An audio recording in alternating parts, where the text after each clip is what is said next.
जय श्री कृष्णा। राधे राधे जी। आज की कथा में आप सभी भक्तों का हार्दिक स्वागत है। माँ भगवती जगदम्बा की कृपा सदैव आप और आपके समस्त परिवार पर बनी रहे। और आज आप सुनने वाले हैं राजा शांतनु, गंगा और भीष्म के पूर्व जन्म की कथा। ऋषिगण बोले, हे सूत जी, हे अनग, यद्यपि आपने परम तेजस्वी व्यास तथा सत्यवती के जन्म की कथा विस्तार पूर्वक कही, तथापि हम लोगों के चित्त में एक बड़ी भारी शंका बनी हुई है। हे धर्मज्ञ, हे अनग, वह शंका आपके कहने पर भी दूर नहीं हो रही है। व्यास जी की कल्याणमयी माता, जो सत्यवती नाम से जानी जाती थी, वे धर्मात्मा राजा शांतनु को कैसे प्राप्त हुई? कुल तथा आचरण में हीन उस निषाद कन्या का पुरुकुल में उत्पन्न उन धर्मात्मा राजा ने स्वयं कैसे वर्ण कर लिया? आप कृपा करके हम लोगों को यह भी बतलाइए कि राजा शांतनु की पहली पत्नी कौन थी और वशु के अंश से उत्पन्न मेधावी भीष्म उनके पुत्र कैसे हुए? हे सूत जी, आप यह पहले ही कह चुके हैं कि सत्यवती के वीर पुत्र चित्रांगद को अमित तेज वाले भीष्म ने राजा बनाया था और वीर चित्रांगद के मारे जाने पर उसके अनुज तथा सत्यवती के पुत्र विचित्रवीर्य को उन्होंने राजा बनाया। रूप संपन्न तथा ज्येष्ठ पुत्र धर्मात्मा भीष्म के रहते हुए विचित्रवीर्य ने कैसे राज्य किया और सब कुछ जानते हुए भी भीष्म ने उन्हें राज्य पर कैसे स्थापित किया? और विचित्रवीर्य के मरने पर अत्यंत दुखित माता सत्यवती ने अपनी दोनों पुत्रवधुओं से 2 गोलक पुत्र कैसे उत्पन्न कराए? उन सुंदरी सत्यवती ने उस समय ज्येष्ठ पुत्र भीष्म को राजा क्यों नहीं बनाया और उन पराक्रमी भीष्म ने अपना विवाह क्यों नहीं किया? अमित तेजस्वी बड़े भाई व्यास ने ऐसा अधर्म क्यों किया कि उन्होंने नियोग द्वारा 2 पुत्र उत्पन्न किए?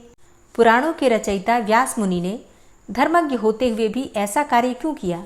हे सूत जी, क्या यही वेदों से अनुमोदित शिष्टाचार है? हे मेधाविन, आप तो व्यास जी के शिष्य हैं, इसलिए आप हमारी इन सभी शंकाओं का समाधान करने में समर्थ हैं। हम सभी इस धर्म क्षेत्र में इन प्रश्नों के उत्तर सुनने को उत्सुक हो रहे हैं। सूत जी कहते हैं, हे मुनियों, इक्ष्वाकु कुल में महाभीष नाम के एक सत्यवादी, धर्मात्मा और चक्रवर्ती राजा उत्पन्न हुए, ऐसा कहा जाता है। उन बुद्धिमान राजा ने हजारों अश्वमेध यज्ञ तथा सैकड़ों वाजपेय यज्ञ करके इंद्र को संतुष्ट किया और स्वर्ग प्राप्त किया। एक बार राजा महाभीष ब्रह्मलोक गए। वहां प्रजापति की सेवा के लिए सभी देवता आए हुए थे। उस समय देव नदी गंगा जी भी ब्रह्मा जी की सेवा में उपस्थित थी। उस समय तीव्रगामी पवन ने उनका वस्त्र उड़ा दिया। सभी देवता अपना सिर नीचा किए उन्हें बिना देखे खड़े रहे, किंतु राजा महाभीष निस्संक भाव से उनकी ओर देखते ही रह गए। उन गंगा नदी ने भी राजा को अपने ऊपर प्रेमासक्त जाना। उन दोनों को इस प्रकार मुग्ध देखकर ब्रह्मा जी क्रोधित हो गए और कोपाविष्ट होकर शीघ्र ही उन दोनों को शाप दे दिया। हे राजन, मनुष्यलोक में तुम्हारा जन्म होगा और जब तुम बहुत अधिक पुण्य एकत्र कर लोगे तब तुम पुनः स्वर्गलोक में आओगे। और गंगा को भी महाभीष राजा पर प्रेमासक्त जानकर ब्रह्मा जी ने उन्हें भी अर्थात गंगा जी को भी उसी प्रकार शाप दे दिया। इस प्रकार वे दोनों दुखी मन से ब्रह्मा जी के पास से शीघ्र ही चले गए। राजा अपने मन में सोचने लगे कि इस मृत्युलोक में कौन ऐसे राजा हैं जो धर्मपरायण हैं। ऐसा विचार करके उन्होंने पूर्ववंशीय महाराज प्रतीप को ही पिता बनाने का निश्चय कर लिया। इसी बीच 8 वसु अपनी अपनी स्त्री के साथ विहार करते हुए स्वेच्छा से महर्षि वशिष्ठ के आश्रम पर आ पहुँचे। उन पृथु आदि वसुओं में द्वौ नामक एक श्रेष्ठ वसु थे। उनकी पत्नी ने नंदिनी गौ को देखकर अपने पति से पूछा कि यह सुंदर गाय किसकी है? द्वौ ने उससे कहा, हे सुंदरी, सुनो, यह महर्षि वशिष्ठ जी की गाय है। इस गाय का दूध स्त्री या पुरुष जो कोई भी पीता है उसकी आयु 10,000 वर्ष की हो जाती है और उसका यौवन सदा ही बना रहता है। यह सुनकर उस सुंदर स्त्री ने कहा, मृत्युलोक में मेरी एक सखी है। मेरी वह सखी राजर्षि उशीनर की परम सुंदरी कन्या है।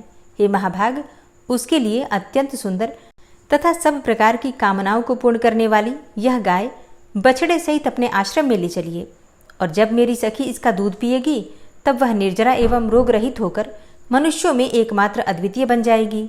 उसका वचन सुनकर द्वौ नाम के वसु ने पृथु आदि अष्टवसुओं के साथ जितेंद्रिय मुनि का अपमान करके नंदिनी का अपहरण कर लिया। तब नंदिनी का हरण हो जाने पर महातेजस्वी वशिष्ठ फल लेकर शीघ्र ही अपने आश्रम पर आ गए।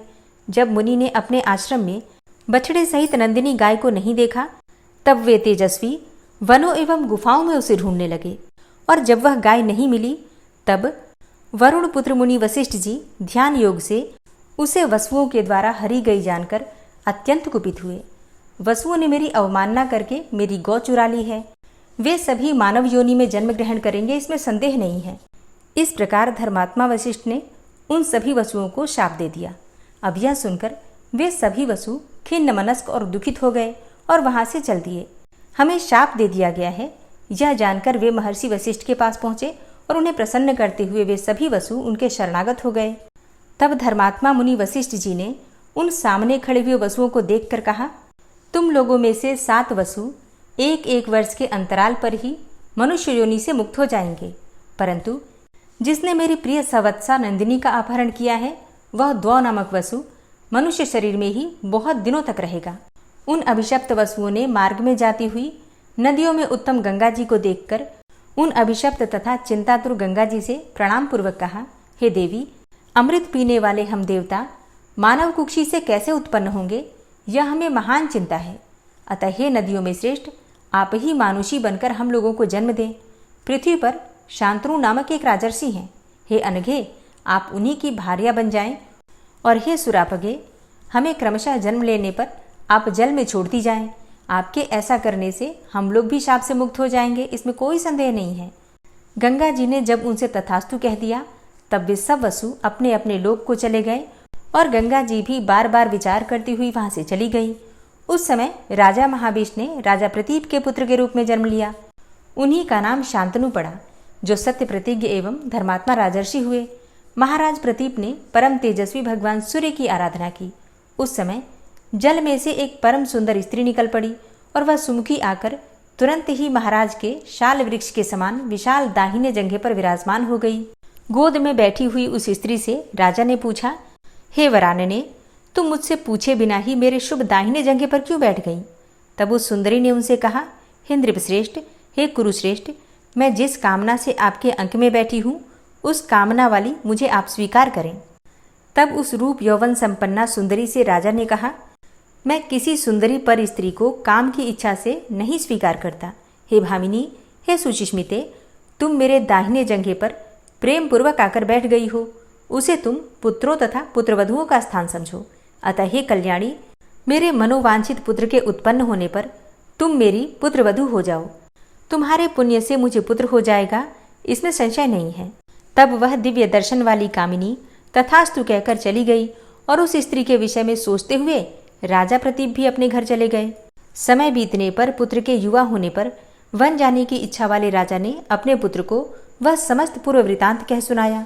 सारी बात बताकर राजा ने अपने पुत्र से कहा कि यदि वह सुंदरी बाला तुम्हें कभी वन में मिले और अपनी अभिलाषा प्रकट करे तो उस मनोरमा को स्वीकार कर लेना तथा उससे ये मत पूछना कि तुम कौन हो। यह मेरी आज्ञा है और उसे अपनी धर्म पत्नी बनाकर तुम सुखी रहोगे। सूत जी कहते हैं कि इस प्रकार अपने पुत्र को आदेश देकर महाराज प्रतीप प्रसन्नता के साथ उन्हें सारा राज्य वैभव सौंपकर वन को चले गए और वहां जाकर वे तप करके और आदिशक्ति भगवती जगदम्बिका की आराधना करके अपने तेज से शरीर छोड़कर स्वर्ग चले गए। महातेजस्वी राजा शांतनु ने सार्वभौम राज्य प्राप्त किया और वे धर्मपूर्वक प्रजा का पालन करने लगे। सूत जी बोले, प्रतीप के स्वर्ग चले जाने पर सत्य पराक्रमी राजा शांतनु व्याघ्र तथा मृगों को मारते हुए मृगया में तत्पर हो गए। किसी समय गंगा के किनारे घने वन में विचरण करते हुए राजा ने मृग के बच्चे जैसी आंखों वाली तथा सुंदर आभूषणों से युक्त एक सुंदर स्त्री को देखा। उसे देखकर राजा शांतनु हर्षित हो गए और सोचने लगे कि साक्षात दूसरी लक्ष्मी के समान रूप यौवन से संपन्न यह स्त्री वही है जिसके विषय में पिताजी ने मुझे बताया था। उसके मुख कमल का पान करते हुए राजा तृप्त नहीं हुए। हर्षातिरेक से उन निष्पाप राजा को रोमांच हो गया और उनका चित्त उस स्त्री में रम गया। वह स्त्री भी उन्हें राजा महाबीस जानकर प्रेमासक्त हो गई। वह मंद मंद मुस्कुराती हुई राजा के सामने खड़ी हो गई। उस सुंदर स्त्री को देखकर राजा अत्यंत प्रेम विवश हो गए तथा कोमल वाणी से उसे सांत्वना देते हुए मधुर वचन कहने लगे। हे वामोरु, हे सुमुखी, तुम कोई देवी, मानुसी, गंधर्वी, यक्षी, नागकन्या अथवा अप्सरा तो नहीं हो। हे वरारोहे, तुम जो कोई भी हो मेरी भार्या बन जाओ। हे सुंदरी, तुम प्रेम पूर्वक मुस्कुरा रही हो, अब मेरी धर्म पत्नी बन जाओ। तब सूत जी कहते हैं, राजा शांतनु तो निश्चित रूप से नहीं जान सके कि ये वे ही गंगा हैं, किंतु गंगा ने उन्हें पहचान लिया कि ये शांतनु के रूप में उत्पन्न वही राजा महाबीष हैं। पूर्वकालीन प्रेमवश राजा शांतनु के उस वचन को सुनकर उस स्त्री ने मंद मुस्कान करके यह वचन कहा। स्त्री बोली, हे नृपश्रेष्ठ, मैं यह जानती हूँ कि आप महाराज प्रतीप के योग्य पुत्र हैं, अतः भला कौन ऐसी स्त्री होगी जो संयोगवश अपने अनुरूप पुरुष को पाकर भी उसे पति रूप में स्वीकार नहीं करेगी। हे नृपश्रेष्ठ, वचनबद्ध करके ही मैं आपको अपना पति स्वीकार करूंगी। हे राजन, हे नृपोत्तम, अब आप मेरी शर्त सुनिए जिससे मैं आपका वर्ण कर सकूं। हे महाराज, मैं भला बुरा जो कोई भी कार्य करूं, आप मुझे मना नहीं करेंगे तथा ना कोई अप्रिय बात ही कहेंगे, और जिस समय आप मेरा यह वचन नहीं मानेंगे उसी समय हे मान्य श्रेष्ठ, मैं आपको त्याग कर जहाँ चाहूँगी उस जगह चली जाऊँगी। उस समय प्रार्थना पूर्वक वसुओं के जन्म ग्रहण करने का स्मरण करके तथा महाभीष के पूर्वकालीन प्रेम को अपने मन में सोच करके गंगा जी ने राजा शांतनु के तथास्तु कहने पर उन्हें अपना पति बनाना स्वीकार कर लिया। इस प्रकार मानवीय रूप धारण करने वाली रूपवती तथा सुंदर वर्ण वाली गंगा महाराज शांतनु की पत्नी बनकर राजभवन में पहुंच गई। शांतनु उन्हें पाकर सुंदर उपवन में विहार करने लगे। भावों को जानने वाली वे सुंदरी गंगा भी राजा शांतनु के साथ विहार करने लगी। उनके साथ महाराज शांतनु को क्रीड़ा करते अनेकों वर्ष बीत गए, पर उन्हें समय बीतने का बोध ही नहीं हुआ। वे उन मृगलोचना के साथ उसी प्रकार विहार करते थे जिस प्रकार इंद्राणी के साथ इंद्र। सर्वगुण संपन्ना गंगा और चतुर शांतनु भी दिव्य भवन में लक्ष्मी तथा नारायण की भांति विहार करने लगे। इस प्रकार कुछ समय बीतने पर गंगा जी ने महाराज शांतनु से गर्भ धारण किया और यथा समय उस सुनैनी ने एक वसु को पुत्र के रूप में जन्म दिया और उन्होंने उस बालक को जन्म देते ही तत्काल जल में फेंक दिया। इस प्रकार दूसरे, तीसरे, चौथे, पांचवें, छठे तथा सातवें पुत्र के मारे जाने पर राजा शांतनु को बड़ी चिंता हुई। उन्होंने सोचा, अब मैं क्या करूं? मेरा वंश इस पृथ्वी पर सुस्थिर कैसे होगा? इस पापिनी ने मेरे 7 पुत्र मार डाले। यदि इसे रोकता हूं तो यह मुझे त्याग कर चली जाएगी। मेरा अभिलषित 8वां गर्भ भी इसे प्राप्त हो गया है। यदि अब भी इसे मैं नहीं रोकता हूं तो इसे भी यह जल में फेंक देगी। यह भी मुझे महान संदेह है कि भविष्य में कोई और संतति होगी अथवा नहीं। यदि उत्पन्न हो भी तो पता नहीं कि यह दुष्टा उसकी रक्षा करेगी अथवा नहीं। इस संशय की स्थिति में अब मैं क्या करूं? वंश की रक्षा के लिए मुझे कोई दूसरा यत्न करना ही होगा। तदनंतर यथा समय जब वह 8वां द्वौ नामक वसु पुत्र के रूप में उत्पन्न हुआ, जिसने अपनी स्त्री के वशीभूत होकर वशिष्ठ की नंदिनी गौ का हरण कर लिया था, तब उस पुत्र को देखकर राजा शांतनु गंगा जी के पैरों में गिरते हुए कहने लगे, हे तन्वंगी, मैं तुम्हारा दास हूँ। हे सुशिष्मिते, मैं प्रार्थना करता हूँ, मैं इस पुत्र को पालना चाहता हूँ, अतः इसे जीवित ही मुझे दे दो। हे करभोरु, तुमने मेरे 7 सुंदर पुत्रों को मार डाला, किंतु इस 8वें पुत्र की रक्षा करो। हे सुश्रोणी, मैं तुम्हारे पैरों में पड़ता हूँ। हे परम रूपवती, इसके बदले तुम मुझसे जो मांगोगी मैं वह दुर्लभ वस्तु भी तुम्हें दे दूंगा। अब तुम मेरे वंश की रक्षा करो। वेद वेत्ता विद्वानों ने कहा है कि पुत्रहीन मनुष्य को स्वर्ग में भी गति नहीं होती। इसी कारण हे सुंदरी, अब मैं इस 8वें पुत्र के लिए याचना करता हूँ। राजा शांतनु के ऐसा कहने पर भी जब गंगा उस पुत्र को लेकर जाने को उद्यत हुई, तब उन्होंने अत्यंत कुपित एवं दुखित होकर उनसे कहा, हे पापिनी, अब मैं क्या करूं? क्या तुम नरक से भी नहीं डरती? तुम कौन हो? लगता है कि तुम पापियों की पुत्री हो, तभी तो तुम सदा पाप कर्म में ही लगी रहती हो। अब तुम जहां चाहो वहां जाओ या रहो, पर ये पुत्र तो यहीं रहेगा। हे पापिनी, अपने वंश का अंत करने वाली ऐसी तुम्हें रखकर भी मैं क्या करूंगा?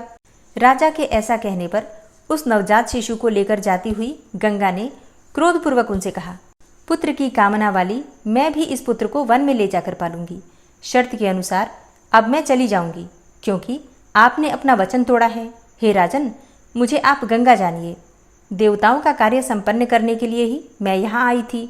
महात्मा वशिष्ठ ने प्राचीन काल में 8 वसुओं को शाप दिया था कि तुम सब मनुष्य योनि में जाकर जन्म लो। तब चिंता से व्याकुल होकर 8 वसु मुझे वहाँ स्थित देखकर कहने लगे, हे अनघे, आप हमारी माता बने। अतः हे नृपश्रेष्ठ, उन्हें वरदान देकर मैं आपकी पत्नी बन गई। आप ऐसा समझ लीजिए कि देवताओं का कार्य सिद्ध करने के लिए ही मेरा जन्म हुआ है। वे 7 वसु तो आपके पुत्र बनकर ऋषि के शाप से विमुक्त हो गए। यह 8वां वसु कुछ समय तक आपके पुत्र रूप में विद्यमान रहेगा। अतः हे महाराज शांतनु, मुझ गंगा के द्वारा दिए गए पुत्र को आप स्वीकार कीजिए। इसे 8वां वसु जानते हुए आप पुत्र सुख का भोग करें, क्योंकि हे महाभाग, यह गांगेय बड़ा ही बलवान होगा। अब इसे मैं वहीं लेकर जा रही हूँ जहाँ मैंने आपका पति रूप में वर्ण किया था। हे राजन, इसको पालकर इसके युवा होने पर मैं आपको पुनः दे दूंगी, क्योंकि मातृहीन बालक न जी पाता है और न सुखी रहता है। ऐसा कहकर उस बालक को लेकर गंगा वहीं अंतर्ध्यान हो गई। राजा भी अत्यंत दुखित होकर अपने राजभवन में रहने लगे। महाराज शांतनु स्त्री तथा पुत्र के वियोगजन्य महान कष्ट का सदा अनुभव करते हुए भी किसी प्रकार राज्य कार्य संभालने लगे। कुछ समय बीतने पर महाराज आखेट के लिए वन में गए। वहाँ अनेकों प्रकार के मृगगणों, भैंसों तथा सूकरों को अपने बाणों से मारते हुए वे गंगा जी के तट पर जा पहुँचे। उस नदी में बहुत थोड़ा जल देखकर वे राजा शांतनु बड़े आश्चर्य में पड़ गए। उन्होंने वहाँ नदी के किनारे खेलते हुए एक बालक को महान धनुष को खींचकर बहुत से बाणों को छोड़ते हुए देखा। उसे देखकर राजा शांतनु बड़े विस्मित हुए और कुछ भी नहीं जान पाए। उन्हें यह भी स्मरण नहीं हो पाया कि यह मेरा पुत्र है या नहीं।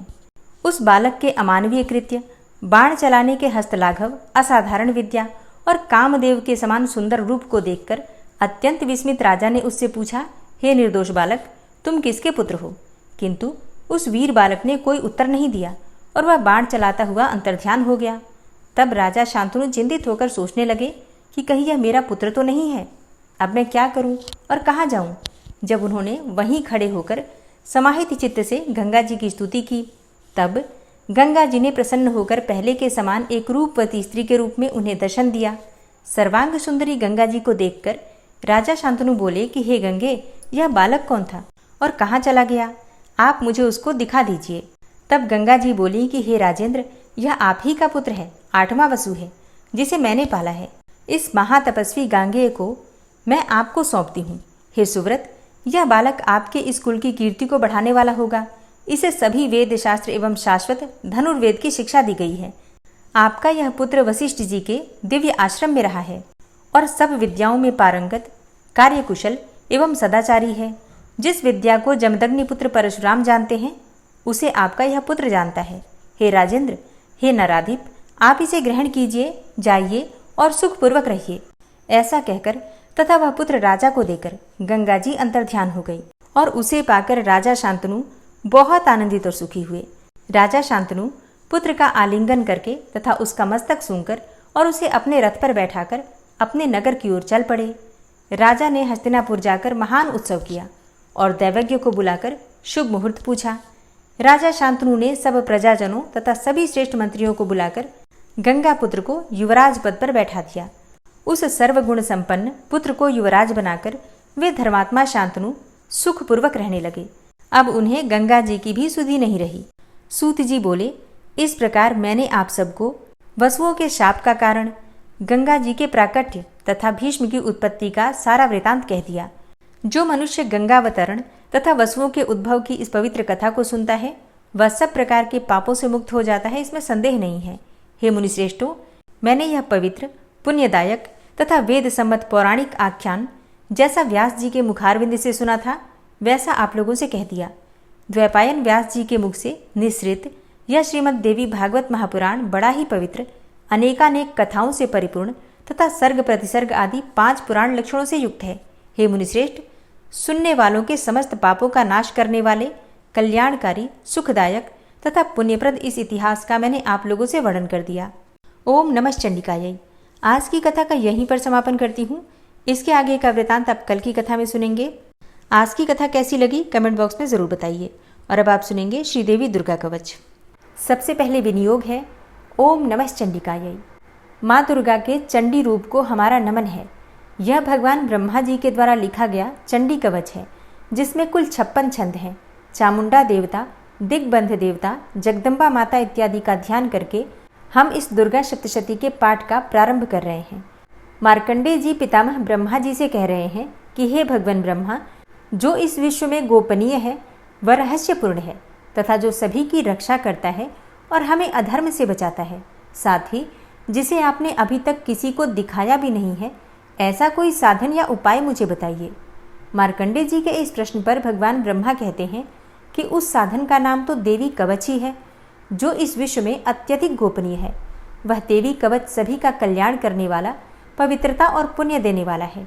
आपको इसी का ही जाप करना चाहिए, इससे ही आपका उद्धार होगा। माँ दुर्गा की 9 मूर्तियाँ हैं।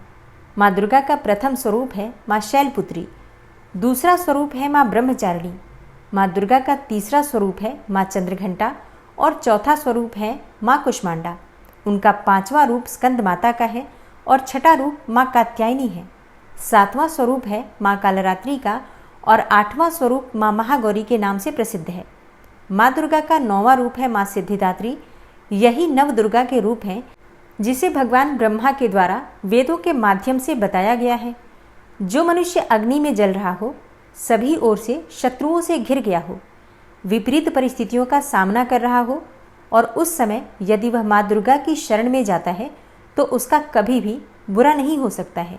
अर्थात माँ दुर्गा का ध्यान किए जाने पर माँ दुर्गा उसकी हर परिस्थिति में सहायता करती हैं। यदि युद्ध का समय हो और मनुष्य संकटों में घिरा हुआ हो तो भी माँ दुर्गा के प्रभाव से उसका कुछ भी बुरा नहीं होता है। माँ दुर्गा उसके दुख, पीड़ा, भय इत्यादि का नाश कर देती हैं। जो भी भक्तगण माँ दुर्गा की भक्ति करता है, माँ दुर्गा अवश्य ही उन्हें अभय दान देती हैं। जो कोई भी देवी दुर्गा का ध्यान करता है, माँ दुर्गा उसकी हर प्रकार से रक्षा करती हैं और इस बात में कोई भी संशय नहीं है। चामुंडा माता का वाहन प्रेत है और वे उस पर सवारी करती हैं। वाराही माता का वाहन भैंसा है। ऐन्द्री माता का वाहन हाथी है तो वही वैष्णवी माता का वाहन गरुड़ है। भगवान शिव की पत्नी व सभी की ईश्वरी माँ पार्वती का वाहन वृषभ है। कुमारी माता का वाहन मोर है। लक्ष्मी माता कमल के आसन पर विराजमान है और उन्होंने अपने हाथों में भी कमल लिया हुआ है। वे भगवान विष्णु को अत्यधिक प्रिय हैं। वृषभ पर बैठी हुई माँ पार्वती का रंग सफ़ेद है। भगवान ब्रह्मा की पत्नी माँ ब्राह्मी या माँ सरस्वती हंस पर बैठी हुई हैं और सभी प्रकार के आभूषण पहने हुए हैं। इस प्रकार से माता रानी अपने भिन्न भिन्न रूपों में सभी तरह के योग व शक्तियों को ली हुई हैं। उन्होंने कई प्रकार के आभूषण व रत्न पहने हुए हैं जो उनकी शोभा को बढ़ा रहे हैं। माँ दुर्गा का एक रूप अत्यधिक क्रोध में रथ पर बैठा हुआ दिखाई देता है जो दुष्टों का नाश करने के लिए है। वे अपने हाथ में शंख, सुदर्शन चक्र, गदा, हल, मूसल इत्यादि लिए हुए हैं। इसके अलावा उन्होंने अपने हाथों में खेटक, तोमर, परशु, पाश, त्रिशूल तथा उत्तम कोटि का धनुष भी लिया हुआ है। माँ दुर्गा दैत्यों, दुष्टों व राक्षसों का नाश कर देती हैं, भक्तों का कल्याण करती हैं तथा देवताओं का सदैव हित करती हैं। इसी उद्देश्य के तहत ही उन्होंने भिन्न भिन्न भांति के अस्त्र शस्त्र लिए हुए हैं। माँ दुर्गा के महारुद्र, प्रलयंकारी, पराक्रमी, महाशक्तिशाली, अत्यधिक उत्साही तथा भय का नाश कर देने वाले इस रूप को हम सभी नमस्कार करते हैं। माँ देवी के उस प्रलयंकारी रूप की ओर देखना भी बहुत मुश्किल है जो शत्रुओं का भय बढ़ाने का कार्य करता है। पूर्व दिशा में इंद्री देवी मेरी रक्षा कीजिए, आग्नेय दिशा में अग्नि देवी मेरी रक्षा कीजिए, दक्षिण दिशा में वाराही माता, नैऋत्य कोण में खड़ग धारिणी माँ, पश्चिम दिशा में वारुणी देवी और वायव्य कोण में मृगवाहिनी देवी मेरी रक्षा कीजिए। उत्तर दिशा में माँ कुमारी, ईशान कोण में शूलधारिणी, आकाश से अर्थात ऊपर से माँ ब्रह्माणी तथा नीचे अर्थात पाताल लोक से माँ वैष्णवी मेरी रक्षा कीजिए। राक्षसों के शवों को अपने वाहन के रूप में उपयोग में लाने वाली माँ चामुंडा देवी, आप दशों दिशाओं से मेरी रक्षा कीजिए। आगे से माँ जया तथा पीछे से माँ विजया आप मेरी रक्षा कीजिए। माँ अजिता मेरे वाम भाग में और दक्षिण दिशा में अपराजिता देवी मेरी रक्षा करें। मेरे शिखा की रक्षा उद्योतिनी देवी और माँ उमा मेरे सिर की रक्षा करें अर्थात उसमें वास करें। आप मेरे ललाट की मालाधारी के रूप में और भौहों का यशस्विनी के रूप में संरक्षण करें। भौहों के बीच में त्रिनेत्र के रूप में और नाक की यम घंटा के रूप में रक्षा करें। दोनों आँखों के बीच में शंख माता के रूप में और कानों की द्वारवासिनी के रूप में रक्षा करें। मेरे कपाल की कालिका के रूप में और कानों के मूल की शांकरी देवी रक्षा करें। नासिका की सुगंधा देवी और होंठ के ऊपरी भाग की चर्चिका देवी रक्षा करें। होंठ के निचले भाग की रक्षा अमृत कला देवी और जीभ की सरस्वती देवी रक्षा करें। मेरे दांतों की कुमारी देवी, कंठ की चंडिका देवी, घंटिका की चित्रघंटा देवी और तालु की महामाया देवी रक्षा करें। मेरी ठोड़ी की कामाक्षी देवी, वाणी की सर्वमंगला देवी, ग्रीवा की भद्रकाली तथा मेरुदंड की धनुर्धारी देवी रक्षा करें। बाहरी कंठ की नीलग्रीवा देवी, कंठ नलिका की नलकूबरी, कंधों की खड़गनी देवी और भुजाओं की वज्रधारिणी देवी रक्षा करें। दोनों हाथों की दंडिनी देवी, अंगुलियों की जगदम्बिका माता, नाखूनों की शूलेश्वरी देवी और पेट की कुलेश्वरी देवी रक्षा करें। स्तनों की महादेवी, मन की शोक विनाशिनी देवी, हृदय की ललिता देवी और उदर की शूलधारिणी देवी रक्षा करें। नाभि की कामिनी देवी, गुहा की गुहेश्वरी देवी, लिंग की पूतना व कामिका देवी तथा गुदा की महिषवासिनी देवी रक्षा करें। कटिभाग की भगवती देवी, घुटनों की विंध्यवासिनी देवी, जांघों की महाबला देवी रक्षा करें और सभी कामनाओं को पूरा करें। मेरी घुट्टियों की नारसिंही देवी, पैरों के आगे भाग की तेजसी देवी, पैरों की उंगलियों की श्री देवी और पैरों के तले की तलवासिनी देवी रक्षा करें। पैरों के नाखूनों की दृष्टा कराली देवी, केशों की ऊर्ध्वकेशिनी देवी, रोम छिद्रों की कौबेरी देवी तथा त्वचा की बागीश्वरी देवी रक्षा करें। माँ पार्वती देवी मेरे रक्त, मांस, हड्डियों इत्यादि की रक्षा करें। आंतों की कालरात्रि देवी और पित्त की मुकुटेश्वरी देवी रक्षा करें। पद्म कोशों की माँ पद्मावती देवी, कफ की चूड़ामणि देवी, नाखूनों की धार की ज्वालामुखी देवी और शरीर की संधियों की अभेद्या देवी रक्षा करें।